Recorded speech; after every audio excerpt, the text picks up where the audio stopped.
This is Diaspora Digital Media. I am Lydia Obrada. This TDM's update. First, the headlines. Nigeria's budget pardon continues. Governor Alia blinks Benue people over killings. Nigerian women that have thrilled the world with their brilliance and excellence. Be extra vigilant in the Ihiala.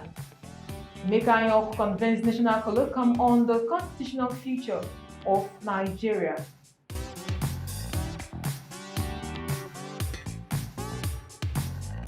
Now the details. Senator Abdul Ningi, Chairman Northern Senators Forum, was on BBCHAUSA on 9th of March 2024, where he stated that as of today, we are operating two different budgets for the first time in Nigerian history. One budget was approved by National Assembly and signed by President Bola Tinubu, and one implemented by the presidency. That which was approved by us is 25 trillion naira, while the one from the federal government is 28 trillion naira. Apparently, we discovered 3 trillion naira was inserted into the budget without locations. This is the highest budget padding that has happened in Nigerian history under Senator Akpabio's watch. We resolved, as the people's representative, to see the president on this issue with facts and figures, to ask him if he is aware that this embarrassment was going on. Then from there, we will take action. However, he pleaded with Nigerians to be patient as this is a national issue. It affects all Nigerians, irrespective of party, tribe, or religion. Governor Ali has accused Gwer Youths of rustling Fulani Cows. In his speech at a requiem mass in honor of Fr Emmanuel Kor, he said, "Our children who are fighting for power will move out of the states to invite the armed headers to come back into the states to help them fight for supremacy. And the end result is what we have at hand, numerous deaths of the citizenry." On my way to this requiem mass, I received some news that some young people in Gwer East, numbering 15, were killed last night by invaders. We now try to find out properly what caused it. The other youths now rose to find out what the problems are. Some members of the youths rustled some cows, slaughtered them, and they had them in the wheelbarrows and are selling around. When these acts are done, they come with a cost of loss of life. The Nigerian Bar Association (NBA), through the president Yakubu Chonoko Mekiao, with delight has joined the rest of the global community to celebrate women on this year's International Women's Day. 8th of March every year is set aside to celebrate women and their outstanding achievements and contribution to the society. As an association, the largest and most influential bar on the continent of Africa, we are happy to celebrate all the female members of the legal profession. We are proud of the trailblazing achievements and the value-added contributions of our ladies, both at the bar and on the bench, to the administration of justice in Nigeria and the world at large. We consider it worthy to celebrate the landmark accomplishments the women of the bar have continued to record since the enrollment of Mrs. Stella Jane Mark Nee Thomas on 16 November 1935 as the first Nigerian female lawyer. It is gratifying to note that 89 years after that milestone enrollment, the number of women at the bar have continued to rise exponentially.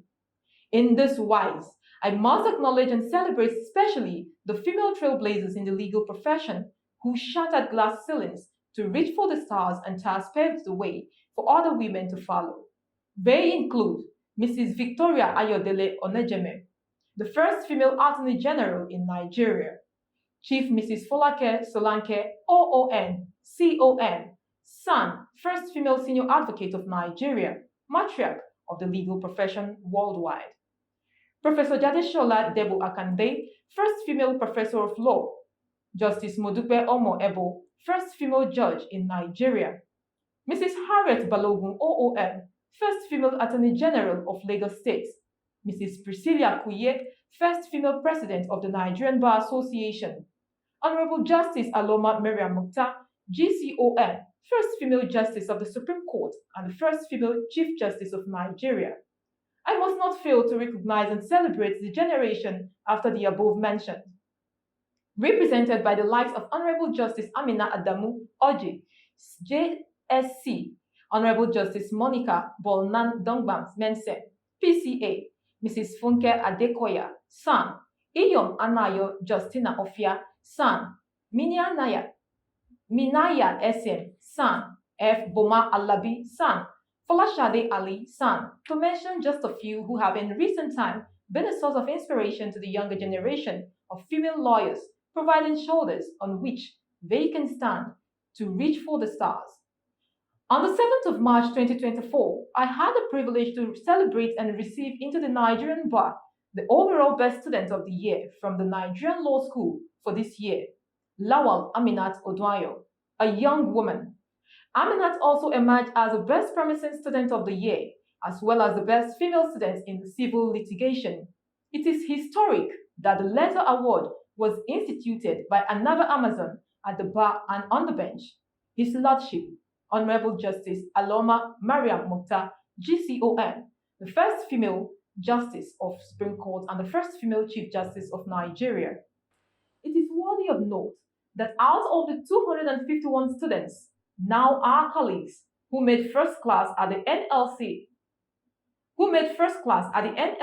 this year, more than 70% were females. Some Nigerian women that have trailed the world with their brilliance and excellence outside the field of law include Fumilayo Ransom Kuti, Margaret Ekpo, Dr. Ngozi Okonjo-Iweala, GCON, Director General, World Trade Organization, Amina J. Mohammed, Deputy Secretary General of the United Nations, Dora Akunyili of blessed memory, Florence Shaw Alakija, Chimamanda Adichie, Dr. Zainab Shinkafi Badgudu, founder, Medicard Foundation, board member, Union for International Cancer Control, Eugenia Abu, a broadcast journalist, media consultant, Aisha Ali Gombe, US-based professor of computer science and cybersecurity expert, women who stood in defense of the age-long false belief that women had limited capability. The theme of this year's celebration, Investing in Women, Accelerate Progress, is instructive. The Nigerian Bar Association, as the umbrella organization of legal practitioners, calls to the Nigerian Bar is committed to a gender-equal world, a world free of bias, stereotypes, and discrimination. The NBA is making conscious effort to ensure that our female colleagues are given platforms to showcase their capabilities, and by so doing, encourage Nigerians on the imperative to make deliberate investments in the women folk. For the first time in the 64 years history of the NBA Annual General Conference, an all-female executive would lead the conference planning committee. I must note that this is not an act of tokenism. It is a demonstration of our commitment to inclusivity and a recognition of the great talents and excellence that our female colleagues represent. The Nigerian Bar Association is also proud to note that for the first time in our recent history, the Supreme Court of Nigeria has a record 6 female justices. Surely, the door opened by Honorable Justice Aloma Mariam Mukhtar, GCON, was kept open. This is a positive development, not only for the legal profession, but for our country as a whole. I look forward to the day when we are going to have more female at the level of our justice system. I congratulate all our female colleagues as we mark this year's International Women's Day. Together, we can drive inclusion and take actions for increased and better investments in women for accelerated progress in all spheres of our national life. Chief A.K Ilobi, the second-in-command Ihiala Council Area Strike Force, has advised that people of Ihiala become extra vigilant and alert during this period. In his statement, while we join other people of goodwill to commend the military for liberating Osu Ihitelkwa in Osu local government area of Imo State from the shackles of criminals parading themselves as ESN, we suspect that the criminal elements may plot a new hideout to perpetrate their nefarious activities. In view of this, we will not offer them Ihiala Council area as new heaven. Never, he said. Ihiala people need to enjoy pristine peace, uninterrupted commercial activities, and free ease of movement across the entire communities. He further said Ihiala cannot afford to compromise the considerable peace that they have labored hard to get in Ihiala by allowing criminals to enter the land. As such, if you discover any suspicious activity around your home and neighborhood, please report to the nearest security agency. Your identity will be safeguarded to the fullest. He reiterated, we cannot afford to throw away the hard-fought peace and tranquility in Ihiala Council area. I implore every well-meaning individual to report any unscrupulous person or group of persons noticed around your area to the local vigilante group or the police or the nearest army post. He made available an emergency number, which is 090-7670-5560.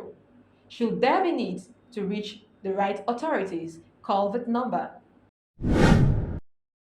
Emeka Anyoku convenes National Colloquium on the Constitutional Future of Nigeria. Emeka Anyoku's GCON CFR, on behalf of the patriots, eminent leaders of thought, convened national dialogue on the constitutional future of Nigeria in honor of late Ben Nwabweze, San, CON. The National Colloquium will hold next Monday, 18th March 2024 in Lagos. This is to commemorate 10 years of 2014 National Confab and to set popular agenda for the Constitution's review process of the federal government. Nigerian government, former leaders of government, national leaders of thought, traditional rulers, eminent scholars, civil society, and labor leaders, among others, are expected to participate at the National Summit. For more details about the historic National Colloquium in honor of Professor Ben Nwabweze, San, CON, this announcement is from Chief Emeka Anyoku, Chairman of the Patriots Dialogue Organizing Secretariat. And that's it on DDM's update. I am Lydia Odada saying thanks for staying with us.